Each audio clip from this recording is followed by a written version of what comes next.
Welcome to 15 Minute Show.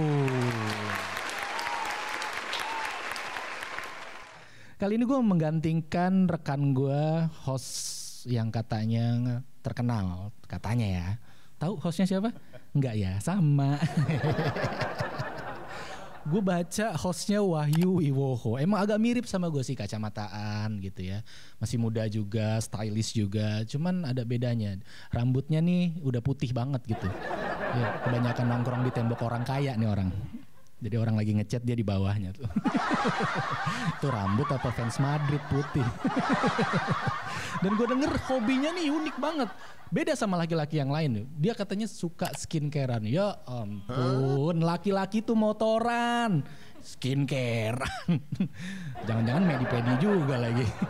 Nah, ada satu hal yang mengejutkan gue karena sebagai laki-laki 33 tahun gue hidup, gue baru denger ini. Ada cowok setrika wajah. Wow, come on, man.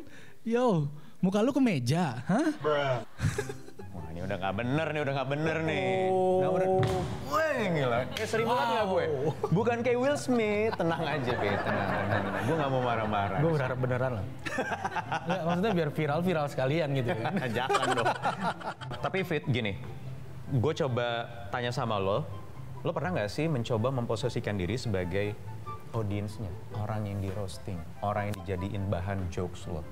Kalau lo seorang Will Smith, istri lo disinggung sama Chris Rock, apa yang akan lo lakukan? Ya gue mungkin tersinggung, tapi untuk memukul kayaknya enggak. Itu big no-no lah ya? Big no itu. Enggak lah ya? Enggak. Mungkin lo cegat dia pas keluar dari studio? Ya mungkin gue minta sedikit, mungkin klarifikasi. Atau ya sebagai sesama komedian sih kan kita punya etik ya, tegur aja secara langsung. Apalagi kalau kita punya nomor kontaknya ya, tinggal bilang, sorry bro tadi kayaknya agak sedikit kelewatan deh. Soalnya emang istri gue tuh beneran sakit atau segala macam. Kita jelasin gitu. Tapi nggak di ruang publik. Betul. Dan ini kan nggak terlepas dari soal balik lagi ke riset ya. Riset bagaimana lo menyiapkan bahan lawakan, ya kan? Bahan jokes yang berisi cerdas juga, Fit. Gimana lo nyiapinnya? Gue selalu menghindari kata lawakan cerdas ya dari dulu. Kata yang tepat adalah lawakan yang tepat sasaran. Mau segimanapun level lawakan lu ya, mau yang istilahnya main fisik gitu ya, istilahnya slapstick gitu ya, main plesetan, tebak-tebakan, yang orang bilang ada level jokes gitu ya. Terserah, yang penting tepat sasaran. Yang penting tepat sasaran. Tepat sasaran, di mana lu bawain dan siapa audiens gitu. Supaya lo nggak jadi beban juga ya, jangan sampai lo terbebani oleh lawakan gue harus cerdas. Jangan menurut gue. Ya sampai sekarang aja dunia entertain gitu ya, apalagi dunia lawak, terutama TV kan masih repetisi lawakan kan, kita main tebak-tebakan. Artinya kan emang kita kan menjangkau segmen yang penonton TV, jadi jangan kasih lawakan yang berat-berat. Oke Fit, lanjut lo stand up lagi, jangan roasting gue lagi ya. Oke, siap. Sekarang gue bakal stand up, setelah ngomongin soal stand up, gue bakal stand up. Kalau Mas Wahyu sih jangan stand up ya, karena pasti nanti digampar realita. Kayaknya gue nge-host aja deh. Emang gak bakat ngelucu. Tapi jadi komedian itu sulit, gue kasih tahu. Jadi komedian tuh sulit banget. Makanya ya buat lo semua jangan sekate-kate gitu untuk bilang komedian tuh. Cari bahan lawakan yang cerdas dong. Men, gini deh, gue kasih tahu sama lo ya. Kita tuh susah jadi komedian. Kita dibandingin sama musisi aja kita iri banget. Musisi manggung, bawain lagu yang sama jutaan kali, lu semua ikut nyanyi, tetep. Pelawak bawain materi yang sama 2 kali aja, basi. Gak punya lawakan lain loh. Iri gue. Penyanyi, lupa lirik, sodorin mic ke penonton, lu semua ikut nyanyi kan. Pelawak lupa materi, sodorin mic ke penonton, dilempar kursi gue. Tapi yang enak dari stand up comedian, gue bersyukur ya kita kalau tampil tuh simple kayak gini. Kalau musisi mungkin kan ribet, ada check sound, bawa alat. Kalau stand up comedian cuma butuh mikrofon sama bukti transfer pelunasan. Terima kasih, gue David Ardianto. Assalamualaikum warahmatullahi wabarakatuh. Komedi berasal dari bahasa Yunani kuno, yaitu komos, artinya gembira atau sukaria, dan oide, yang artinya bernyanyi. Komedi merupakan salah satu aliran teater di Yunani dan sudah ada sejak abad ke-6 sebelum Masehi. Komedian Yunani yang bernama Aristophanes atau The Father of Comedy kerap menggunakan komedi sebagai wadah untuk berkomentar dan kritik. Targetnya adalah politikus arogan, jenderal perang, serta para intelektual. Komedi terbagi menjadi beberapa jenis, seperti slapstick, yakni merupakan jenis komedi fisik. Slapstick ini mencakup 3 hal utama, yaitu derita, celaka, dan aniaya. Jenis komedi ini digunakan oleh Charlie Chaplin, Mr. Bean juga, Sri Mulat, ingat nggak? Dan juga Warkop DKI. Bantuin dorong mobil gue dulu dong. Suruh tuh wakil direktur kamu. Selain itu ada pula komedi hitam atau dark jokes. Jenis komedi ini berisi lawakan satir dan sindiran yang diangkat dari fenomena keseharian kita, baik isu politik, sosial, dan budaya. Terakhir adalah stand-up comedy. Umumnya stand-up comedy dibawakan oleh satu orang yang disebut sebagai komika dengan cara bermonolog. Seorang komika harus dapat mengobservasi, melihat fenomena sosial dan menganalisa serta menyampaikannya dengan monolog yang lucu. Nah, nggak cuma dapat lucunya nih, menonton atau mendengarkan komedi juga bisa memberikan kita suatu informasi dengan cara yang unik.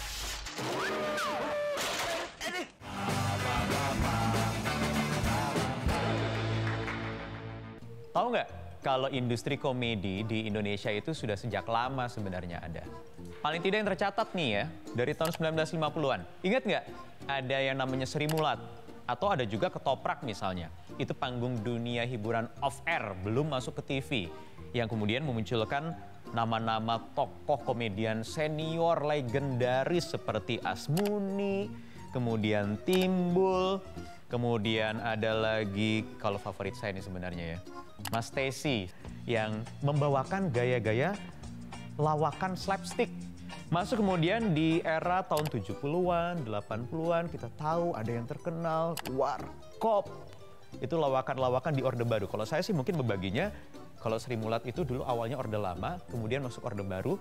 Nah ini yang membuat perbedaan. Ketika lawakan-lawakan masuk ke dunia hiburan, itu membawa kritik-kritik sosial, kritik ekonomi, kritik politik juga di situ, tetapi dibalut dengan lawakan yang cerdas, yang intelek. Maaf Kas, maaf. Udah 2 kali gue dikerjain sama tuh anak. Sadis lu. Jadi kemudian banyak yang menafsirkan bahwa komedian itu adalah orang-orang yang cerdas secara akal, karena harus membuat lawakan-lawakan yang itu tadi, yang berkualitas. Dan kemudian masuk lagi di era 90-an, 2000-an sampai sekarang, kemudian terkenal dengan istilah stand up comedian yang backgroundnya sebenarnya datang dari Amerika karena sudah di era keterbukaan, sudah era pasca reformasi. Jadi kritik lewat lawakan itu bisa semakin bebas, tidak harus dibalut dengan bahasa-bahasa yang intelek. Tetapi ya semua ada plus minusnya. Yang ini mungkin menjadikan gaya nafas komedi, industri hiburan komedi di Indonesia selalu membuat orang terhibur dengan gayanya masing-masing, sesuai dengan eranya.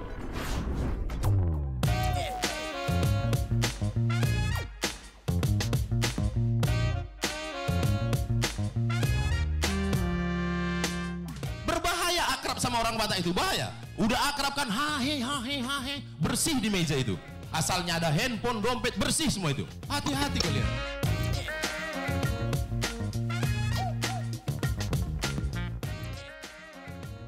Charlie ini walaupun leader, dia gagal memanfaatkan kepemimpinannya untuk mendulang popularitas untuk dirinya sendiri. Terbukti zaman dulu, semua mata laki-laki tertujunya pada Anissa. Anissa, ya kan semuanya Anissa. Padahal skillnya ini ya tipis-tipis ya kan. Kenapa gue mikir kenapa Anissa selalu unggul dari Charlie? Sekarang gue ketemu jawabannya. Makanya C, Islam.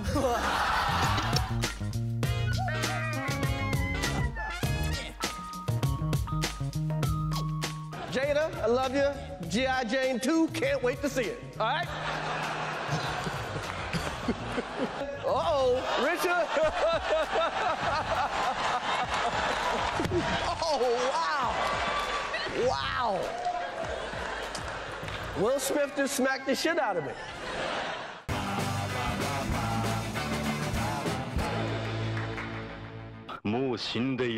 Nani? Hewan apa yang bisa seenaknya dan nggak pernah salah? Berarti salah mulu dia ya? Ya nggak salah melulu sih, tapi banyak salahnya. Tapi nggak pernah salah. Nggak pernah disalahin. Dan hewan yang bisa komedi banget gitu. Hah? Hewan? Apa ya? Hewan, aduh nyerah deh Om kayaknya Om. Hewan salah. Nggak pernah disalahin hewan. Hewan perwakilan rakyat. Pernah nggak sih Om tahu nggak? Kalau ternyata Warkop itu isinya bukan komedian aja Om. Ada penyanyi juga Om, terkenal suaranya enak yang selalu ada di Warkop Om. Aku sih tahu Vokalis. arahnya kemana, tapi aku nggak dapat nih. Charlie ST 2 gelas Om. Vokalis Charlie ST 2 gelas maksudnya Om. Oh di Warkop? Warung kopi kan selalu ada maksudnya. Ya. Om Indro, tepuk tangan dong. Bahas soal komedi Om. Siap. Dari era ke era sampai sekarang, apa yang paling membedakan apa Om? Yang paling membedakan keadaan hati orang itu, orang Indonesia gitu. Kalau ngomong soal Indonesia, keadaan hati orang Indonesia. Lebih baper. Oh jauh lebih baper. Lebih baper dari Zaman saya. zaman Orde. Oh amat sangat jauh. Jadi bapernya beda Om ya? Amat sangat beda. Kalau dulu yang baper justru apa yang Anda sebut tadi, Orde Barunya gitu. Jadi pemerintahnya baper banget. Nah, kalau sekarang yang baper orang-orangnya. Lebih repot lagi. Amat sangat. Karena lebih masif lagi. Sangat. Bukan hanya masif, tapi kemudian kita menghadapi sebuah problem bahkan.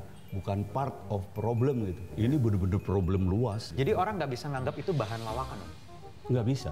Dianggapnya apa? Baper. Jadi gini, komedian itu sudah pasti mau ngambil sebuah bahan dari keresahan dia, sehingga tercetuslah sebuah komedi di situ kan. Gitu, betapa seriusnya itu penggarapan. Nah, seharusnya orang melihat itu sebagai komedi, bukan sebagai statement.